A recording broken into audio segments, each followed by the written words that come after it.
was crazy. It was impressive. It was like, okay, this is why JHR signed Daly. Yeah. Daly's an oval guy. Yeah. 100%.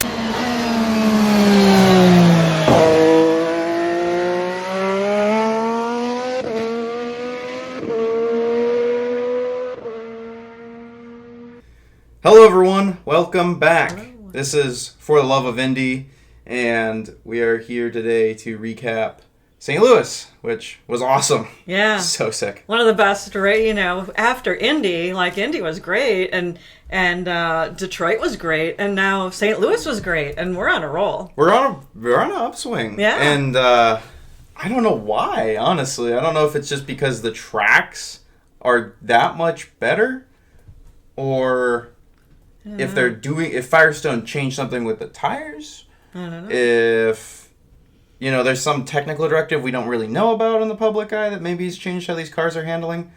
Maybe it's because cars are being enforced more with the rules, so they're not, they're all more spec and they're closer to each other, and that's involving better racing.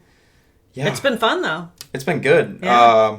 I'm glad that we're back and we're not watching a snore of the first 5 races in comparison, because these last few races really showed this is what IndyCar is actually supposed to be. This is what we are supposed to be watching. I'm not crazy for complaining about the first few races. Yeah. A lot of other people aren't crazy for complaining about the first few races. It's clear that this is what it's supposed to be like. This is what IndyCar is. Right. And Worldwide Tech. It's like, damn, we should have went.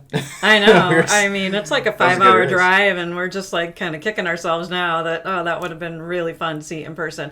I think it would have been really hard to keep track of in person. Because last time when we were there at the end of the race, it was kind of hard to know what was going on. And the announcers, even though you want to hear the announcers when you're at the track, it's so loud. Right. You can barely hear the announcers when you're there. And if you maybe get the IndyCar app working on your butt, it's like 30 seconds behind. It's behind. Yeah. It's not quite there. So you're getting all the information after the fact. And this is what we struggle with Iowa as well. Right. It's not like this. The short tracks are really hard to keep up of, who's on what pit strategy, what tire strategy, what's happening, who's been able to pit during yellows, who's been able to kind of buck the system. We had another Scott Dixon thing where we were a little nervous there. He was bucking the system again. Yeah, once again, he was trying to come through at the end, and I'm glad it didn't work out because I think there was a little bit more of an interesting end there. Yeah. But yeah, it definitely once again showing that IndyCar is competitive, it's interesting, it can be a complete shakeup, especially given the top 3. Yeah. I mean, I don't think we would have guessed number 3 on the podium at all. Yeah, I don't think anyone had number 3 in the radar for that. And even,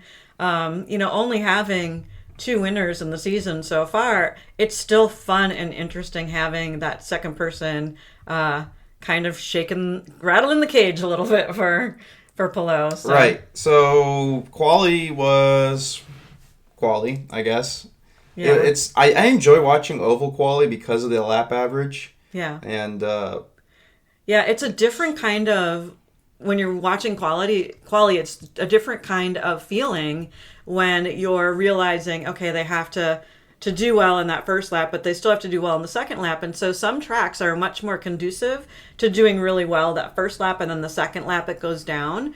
But I feel like for this particular quali, the track was getting better in a lot of ways. Yes. And then also the second lap a lot of the times was better. Right, yeah, I think especially because the 500 had such a weird way where the track just was not evolving at all. Yeah. Versus this time you could, whoever was going later was going to have at least a better shot. Right. Penske comes through and pretty much, I think they take it. I can't remember. It was Power that got it. Yeah, Power got it. McLaughlin almost had it, and Newgarden was up there. Yeah.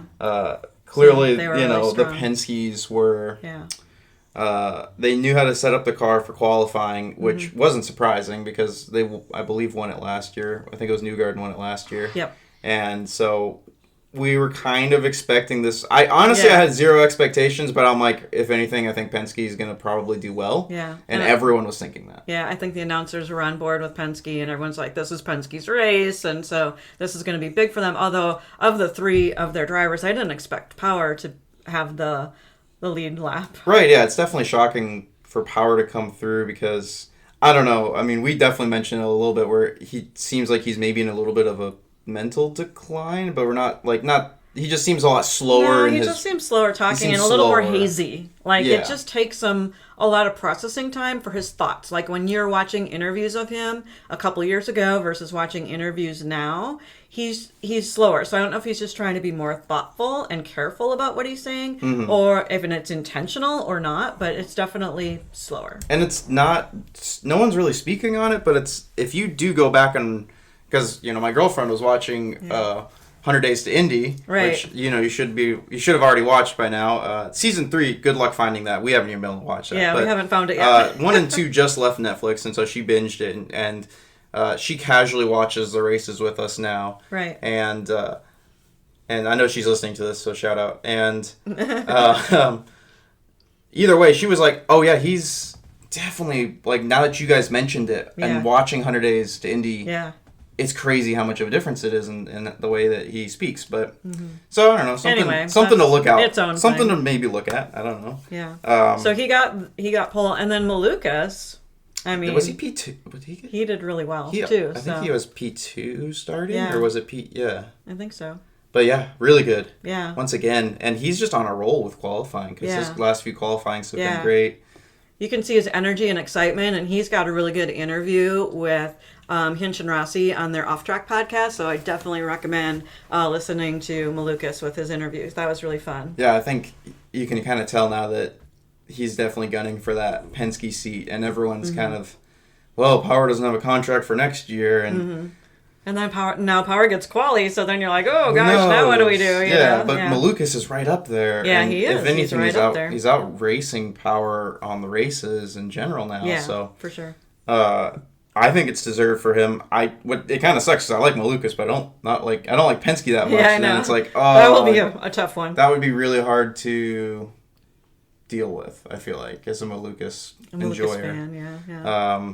But who knows? Maybe he's got to go for the best team. He needs it. Yeah. So if that happens, then that's good on him. He's been working really hard. So and he had such bad luck last year with his injury and all of the things that happened. So we've gone through that already. But. So going into race day, I remember I definitely distinctly sat down and I was like, this will be a race. I have literally zero expectations. I think sometimes I have expectations, I have ideas. In this race, I was just kind of like, oh, it is what it is, whatever happens. And you kind of thought, oh, it's going to be green. And I'm like, oh, no, for sure we're going to get some yellows for this race. Like, I was like, oh, yeah, it's happening. We're getting some yellows. Like, it's just, and plus anytime you have rookies on track too, I feel like that's conducive to more opportunity where they're just not as ready for the experience and it's more challenging for them and there's potential to make a mistake. And even the tiniest little mistake on this track and it can do huge damage. So. Right. And I think I don't know,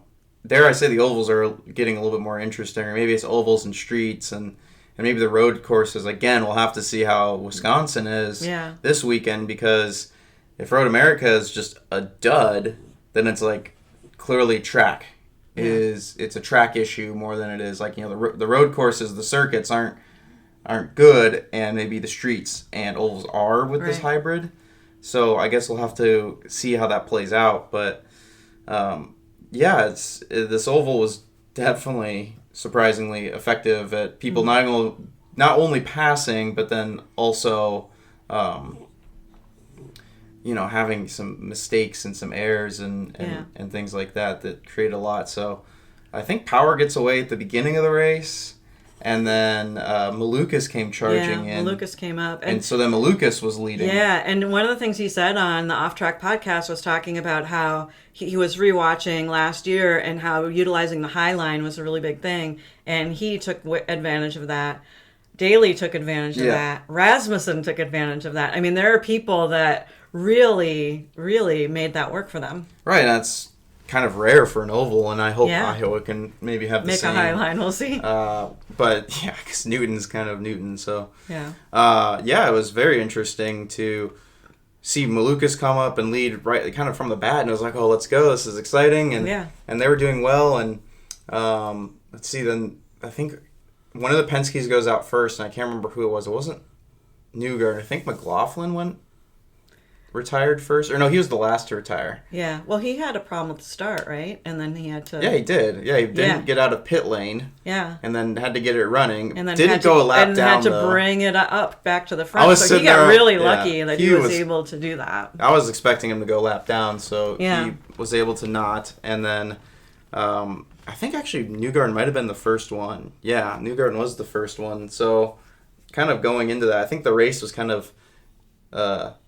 There's a lot to comment on, but it's kind of hard to remember it in hindsight, I would say. Yeah. Daly comes out of nowhere, though. Yeah. Daly's like 17 starting, runs the high line, gets he's doing like 3-car passes into some turns, and it was crazy. It was impressive. It was like, okay, this is why JHR signed Daly. Yeah. Daly's an oval guy. Yeah. 100%. I mean, for sure. That's without a doubt, because I mean, as soon as we get to street road courses, you do not see Daly kind of coming out of there. But as soon as an oval's up, he's put that JHR, I think, not only in towards the front of the 500 this year, but now Worldwide Tech. And it's like, Daly's definitely... We're going to have to watch him at Iowa, because I'm... Definitely interesting for Iowa. We'll see what happens there. And, it's clear that they signed him.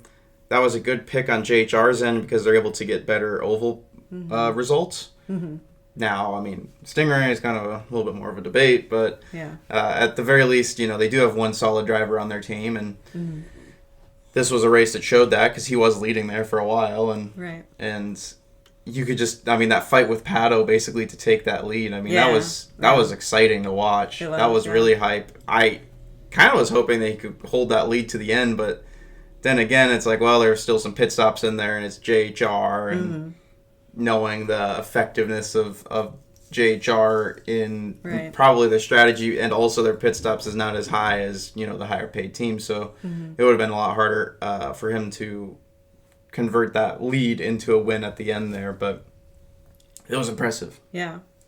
So Louis Foster had a blip on the radar, hit the wall. Yeah, blip. And that impacted... That was crazy. Newgarden. Yeah, Newgarden's leading in that point. Yeah, Newgarden was doing really well. And, once again, we're like, oh, no, it's just like Iowa. Newgarden's leading. Just like last year. And like last year. Yeah, he's going to win this race pretty handedly. And it was really shocking. And also very scary. Because when you see that kind of an accident, it's super frightening. And once again, so thankful that the car has got the safety features, and... that Newgarden was able to just pretty much walk right out of that. It didn't look like there was anything. no issues. I mean, the DW12, as slow as it is now with all the other junk in it, it is it's safe, really safe, and arguably one of the safest race cars in any series right now. Yeah. More so than I'd say even the F1 cars, it feels like. Because the IndyCar gets put to the test way more than an F1 car does in wrecks, and it comes out with good results each time.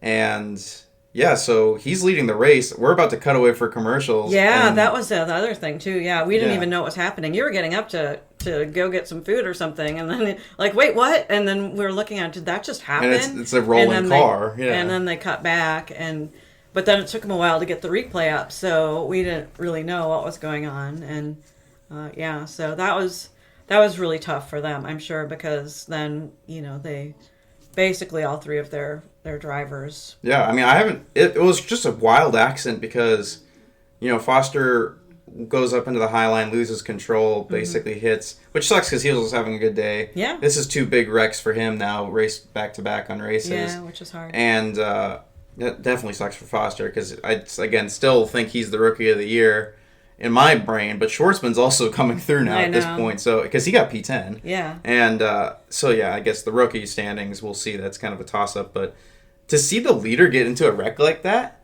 is so rare, I feel like. You know what I mean? Right. When is it that, like, the leader just gets hit by someone he's lapping. Right. And... Yeah. Well, I mean, it's more likely, I think, to happen at a short oval. And I think back to last year with Stingray and Rossi at the very end. There was the incident on the other side, and they had kind of a similar type of thing where one car lost control and hit the other car. So. Right. Yeah, it's definitely possible, but I mean, seeing it happen with the leading car. Yeah, with the leader, it's really... And there was nothing he could have done to get out of that. Yeah, it was just bad timing, bad luck, and it could have been any other car. Could have been any other driver, for sure, yeah. I mean, it's like a roulette wheel. You spin the wheel, and you find out... Yeah, a 1 in 26 chance. Yeah, you do. And it was like, oh, it's just him now, so... Yeah, not meant to be. So I'm sure that was really tough for him. So that took the first one out, and then Power had...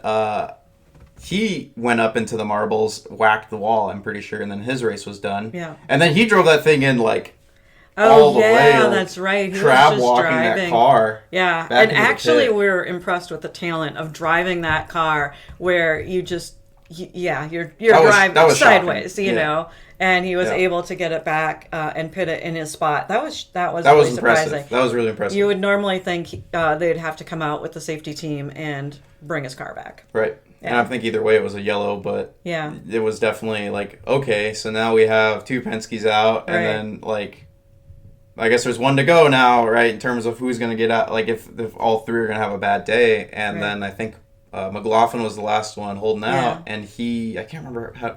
Was his just a mechanical failure? Yeah, I think it was mechanical or something like they just went to pit, and it was like, that's that, or whatever. Like, and he had to get out of the car. It was very...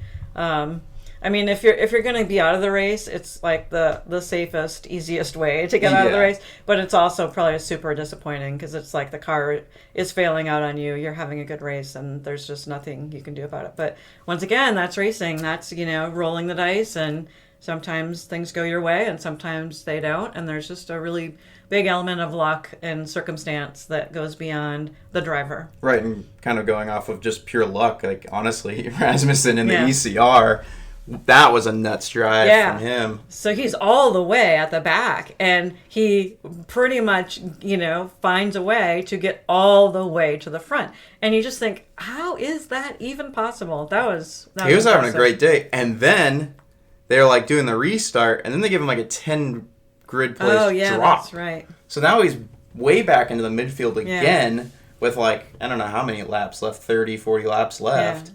And he drives it back through to the front again. He's like, I don't care. I'm going to the front. And you're like, what on earth is going on? It was highly impressive. And it was really cool to see that because it's just like, I mean, being like that we do support ECR. Yeah. And for him to get his first podium, too, that's awesome. That's super cool. And yeah, I mean, I'd rather see Rossi getting it, to be honest, but it also is really fun to see somebody who's newer to the game and been in Indy for 1 or 2 years? I don't remember. I think it's a second. Yeah. I think second. So it's fun to see him. And I think even he surprised himself. I think, we were all surprised as an audience, but also he was surprised. And it's really great for Ed Carpenter Racing to get a podium. So yeah, especially given their kind of lack of success, as of late. But they've been doing there. They've been getting a lot of top 10s, but this is their first like piece of hardware probably in the last like few years, I feel like, because the ECR has just not been up there. Yeah. And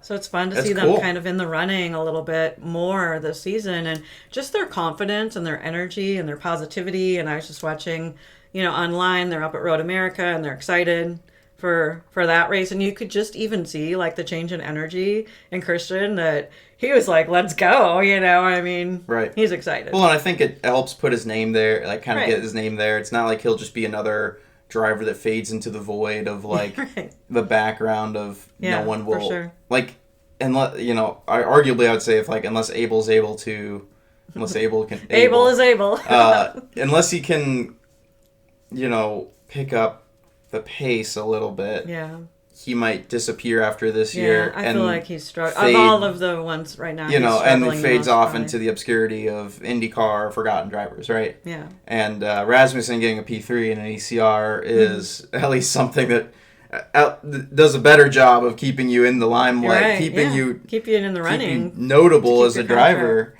Keep your contract going. So, absolutely.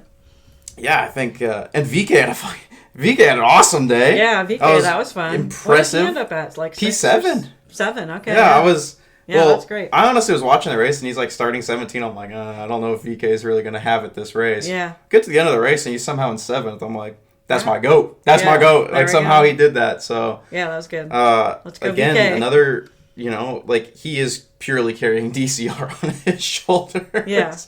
And which is okay. He's got the strength for that. Oh, for sure.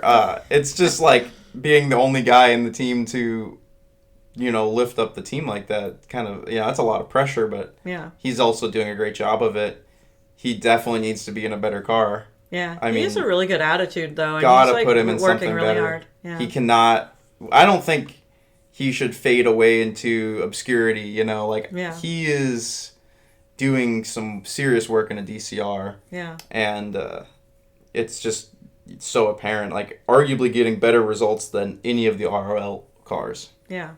Like Foster's great, but his results aren't as high as VK. And right. DeFrancesco, his results are nothing. And and then who's the third one? Yeah, Ray. Oh, that's right, Ray Hall. Exactly, right? I mean, who's the third driver? I literally, he's in the name, and I don't remember that he drives. Was he even out this race too? Did he end up finishing? I don't even remember if he. I have no idea. Ended up finishing. I feel like he's either doesn't finish a race for whatever reason, or he's in the bottom. Yeah, are there Ray Hall fans out there? I'm sure there are, because I think he used to be solid. I think it's just now that he's old, he's just. Come on! I'm old. That doesn't mean I'm any worse. So I don't think he's the old, but it's you look at Dixon last year. Dixon was doing really well, and he's probably in the same age range as Ray Hall. So, but those are two different caliber drivers. Well, and then like vehicles that they have access to. Yeah, the Chip Ganassi is obviously a lot stronger, but I don't know. I'm Ray Hall fans. What is the appeal? What's up? Yeah, what's the appeal? I need to know. It's kind of. Well, we do like David Letterman. Our appeal is just watching David Letterman on the talk shows and whatnot. But so Rasmussen comes through P3. P2 was Pato. Yeah. Which wasn't surprising. And once again, always the bridesmaid, never the bride. I mean, he's there. He's in the running. He's working hard. He's got to be so frustrated because he's getting the podiums. He's got really consistent podiums, but he's not getting the win. Right. I mean, it's just this close for many, many races that he can get that win. Yeah, I don't know what that is. I don't know if it's just the fact that I think maybe it's his driving style to where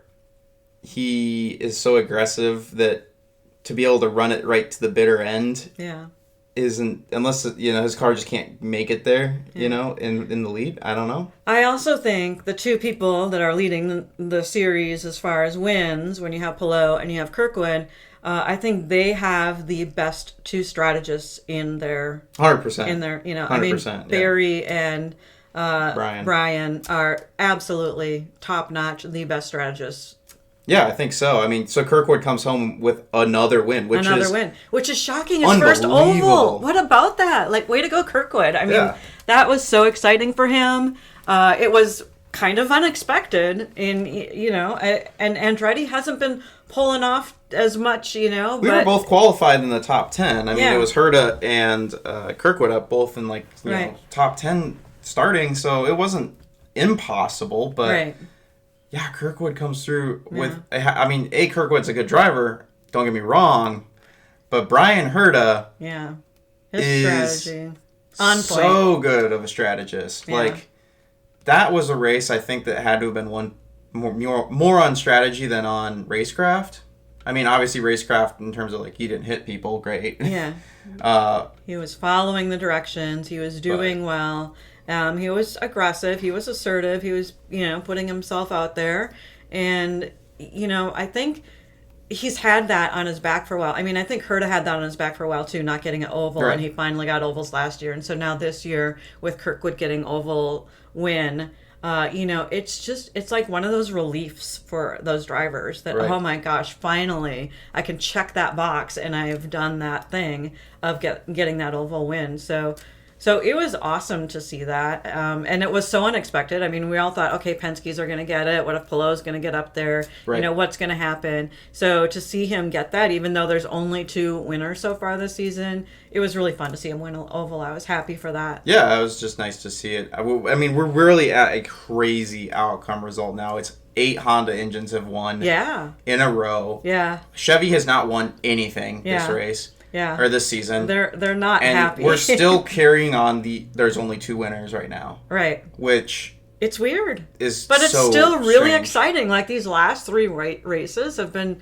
really exciting. So it's really fun to see that. And my prediction, Road America, neither Kirkwood or Palou are going to win, and we're going to get that third new first place spot. What do you guys think? Who do you think is going to get it? I think that's a fair assessment, but I'm going to say Kirkwood's going to finally check the third box that he needs of a road course. Yeah.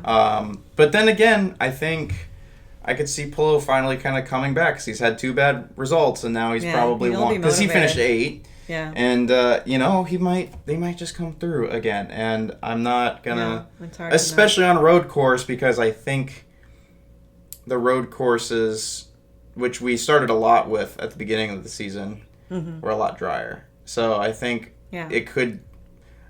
Once again, I'm going to be cautiously optimistic because the last 2 races have been great, and we've gotten a clear improvement. Now we just need to see if the improvement's on the road course, and if the improvement's on the road course, then then we're fine. For the rest of the season, it should be very interesting. The unpredictability's back. It was just some crazy, weird heat wave, dream or something, and a mirage of the first 5 races, and we are back, or it's something to do with the tracks. Yeah, it will be interesting. It's just hard to say. I feel like they should have good weather for Road America. I also feel like Herta could be back up in the mix because he's been done well there before, hasn't he, or not? I think maybe once or twice, but it's not necessarily like his track. Like Toronto this year, I'm going to expect Herta to do very well. Yeah. So we'll see. It's hard to say, but yeah, especially after losing out last race, and Malukas also lost out at the end of the day. Like, there's a couple. It's possible we could see those 2 do well again this race. Mm-hmm. I don't know. Top 3 is gonna. It's kind of hard for me to guess. I think I'm gonna put Kirkwood up there again. That's good. Just because I know he's got the skill, and I think I'll put Palou up there, and I think we're just gonna be duking it out between those 2, and then I think a Chevy's got to be up there somewhere too. But who? I don't know. We'll say VK finally does it or something. He gets a P3. Yeah, I don't remember the podium from last year. Do you? I do not. No. Yeah. I guess I don't know if I remember paying much attention to it, so it's kind of hard for me to say. But yeah, it was a little different last summer when you were abroad. So, but yeah, I think that Road America. Once again, I just feel like there's going to be some unpredictability. I don't know necessarily that there'll be a lot of yellows, but I think there is opportunity to pass, and I think like there'll be a lot of different strategies maybe for tires and for pit stops and all of those things. So hopefully we'll be able to have a fun race to watch on Sunday, and that'll be good. So okay, so last year was a Penske 1, 2, 3. Oh wow, okay. With Palou in 4, Kirkwood 5, Herta 6, Grosjean 7. Ooh, we miss Grosjean. JHR. Oh, yeah. Well, then, Penske, they had a triple non-result for this last race. I feel like at least one of them will be up there in the mix in the podium. Yeah, I think I'm going to put McLaughlin up there. Yeah. I'm going to say McLaughlin. Yeah, that's fair. Is the Chevy. Yeah. Maybe he wins. And we'll say Kirkwood's up there and Palou's up there again. Yeah. That's kind of my realistic pick. Yeah. No, that sounds reasonable. I feel like all of those have opportunity to do well, and I think Penske will be mad and they'll be gunning for it, and they'll be doing everything they can to try to get on that podium. Right.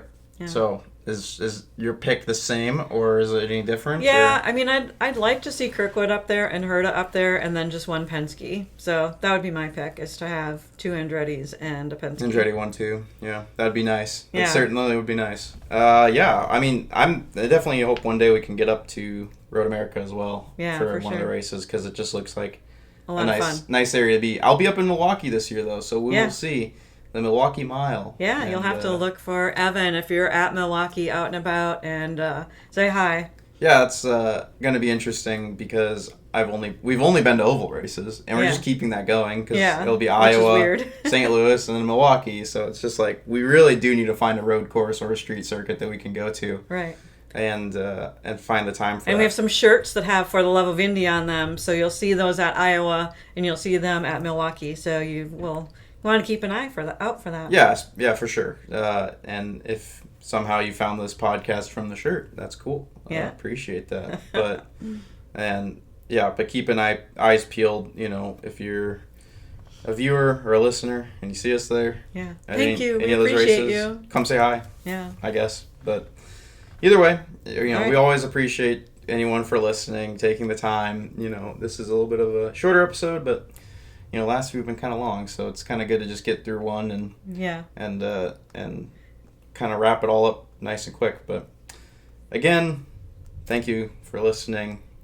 We are just fans doing this for fans, so we don't expect anything out of this. Yeah, we're just doing it for pretty fun. Clearly. I mean, we're going to talk about the races anyway. So thanks for joining us in our kind of living room conversation after the race and how we would talk about it. We are going to talk about them, so might as well record it. And hopefully it's like a conversation that you feel like you can be a part of. So again, share it around if you enjoy us. At the very least, leave a like or subscribe. Any of those things helps the channel. If you want to see us grow, if you want to see us continue to keep making these episodes, any sort of positive growth is really motivating for us as small creators. So even when it's like a reel gets a few thousand views, it's like, wow, that's a lot more than this other one, and that helps want to motivate to keep going, and there not to be any stagnation. So